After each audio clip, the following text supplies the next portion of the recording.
Hivi sasa mtazamaji, atakato tunaangazia ikiwa ni uwekezaji uliowekezwa na benki ya Absa katika biashara ndogo ndogo na pia mabadiliko ya tabia nchi. Takriban kuanzia mwaka 2022 kima cha shilingi bilioni 204 zimewekezwa katika sekta mbalimbali na benki hii. Kwa sasa niruhusu tujiongee naye mwanahabari mwenza Kelvin Nyakundi atujuze zaidi kuhusiana na haya. Nyakundi, hujambo za asubuhi ulipo? Tujuze zaidi kwa undani kuhusiana na uwekezaji huu hasa kwa masuala ya mabadiliko ya tabia nchi kwa taifa hili. Kwako.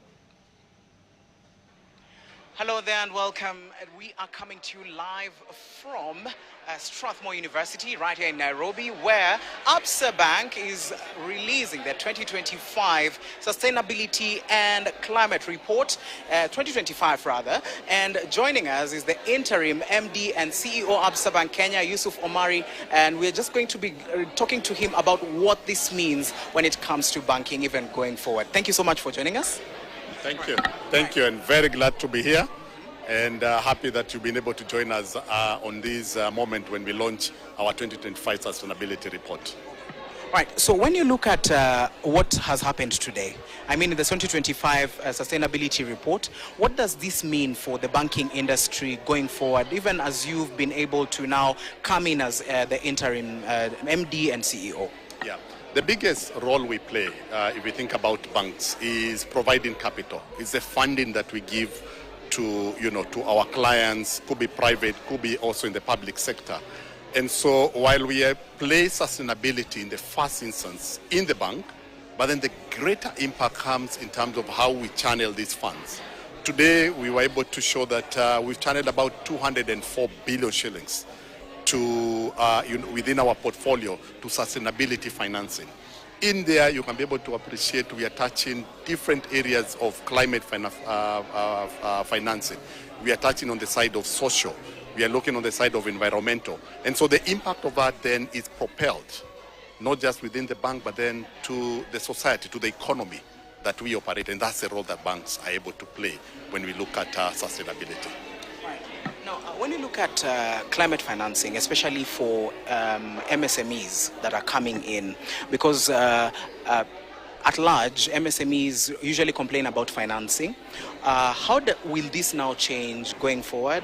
Now that you've mentioned the 204 billion, when you look at MSMEs and how they're going to be supported in this, what would you say is going to be the impact on MSMEs? Yeah, I think if you look at, for us to be able to have a bigger impact, you try and target the MSMEs in terms of the elements of sustainability. And one core point that we brought is, while you can run sustainability, if it's not profitable, you'll not be able to then scale.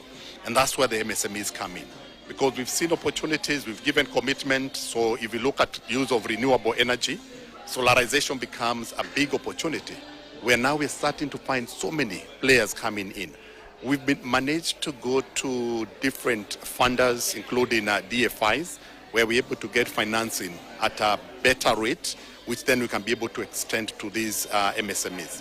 We've created capacity in terms of training the MSMEs, in terms of how they run their businesses, how they can be able to take advantage of some of the sustainability initiatives that we are running with. And then to bring all of it together, it's a partnership. This report today, we were just talking, every time we're just talking about partnerships, and you can see even in terms of the participants today, all of them were partners.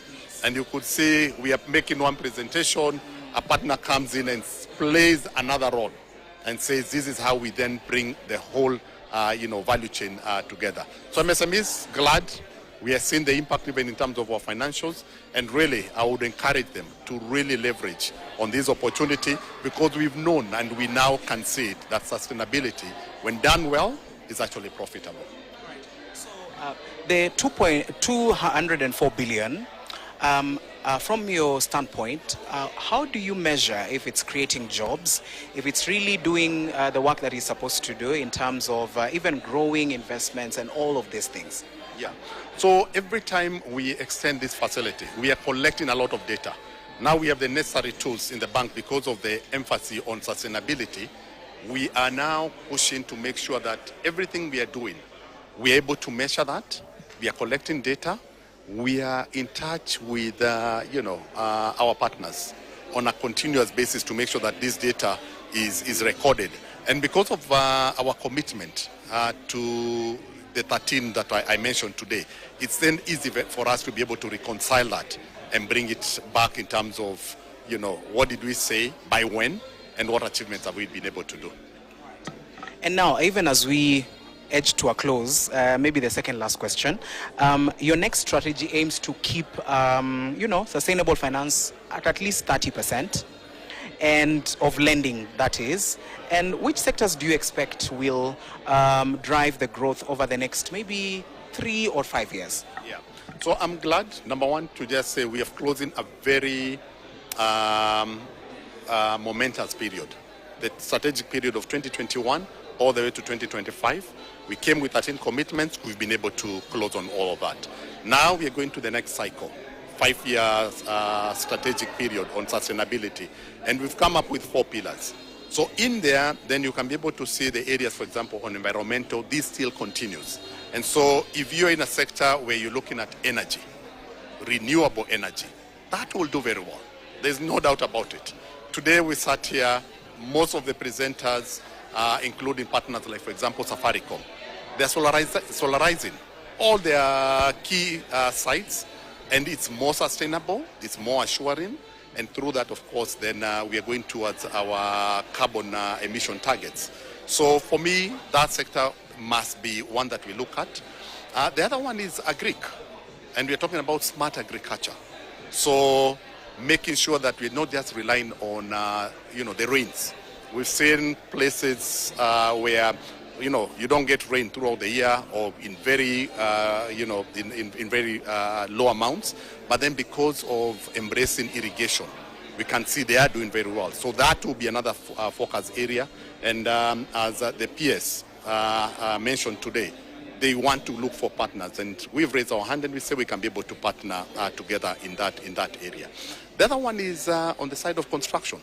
We are looking at smart homes. Today we had Aircon CEO, Dr. Edward Kirathe, speaking to the impact they're having, including here in Strathmore, just a walking distance, and they've done massive student accommodation. And these are smart accommodation, not just, what you say, the traditional buildings. So things to do with how they use the energy, how they recycle their waste, how they provide natural lighting, for example, all the way to transport. That becomes a focus area. And the last one, which is what I've mentioned, transport. How we take this to the next level. We've been able to look at our renewable energies and how we use that. But at the moment, if you think about transport, it's the usual. We are using the normal diesel, petrol in our vehicles. The next cycle, it's now to partner with not just importers, but to want industry that can be able to assemble and be able to make this sustainable, create jobs in the country. And through that, then we start looking towards electrical vehicles, because then that will be the next scale. We've not done so much on that one, and I can appreciate even from an economy perspective, but we're heading in that direction. We've seen that even with border borders, where now they're moving into e-bikes, but then we will scale this now to move it to now motor vehicles themselves. And it has to be an ecosystem, because there's no need of you having an electrical car when you don't have charging stations. So partnerships, including with the petrol stations, the oil marketers, is going to be very key. And lastly, from this report today, how will this influence your lending going forward as a bank? I think we made a commitment. We said 30% of our portfolio, we've achieved it. So ours is to maintain this over this strategic cycle. I think for me now, what starts coming through this is from a regulation perspective. The commitment is there, we're going to do that. But then in terms of how we lend, how we measure, how we collaborate with the different ministries, especially when it comes to environmental issues, that becomes important. And then coming to stakeholders, reporting to our regulators. The report that we launched today, on an annual basis, that will continue.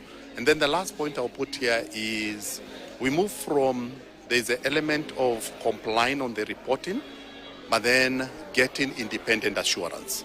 That's the next cycle. So where today we didn't have any independent assurance to say whatever is in that report are validated.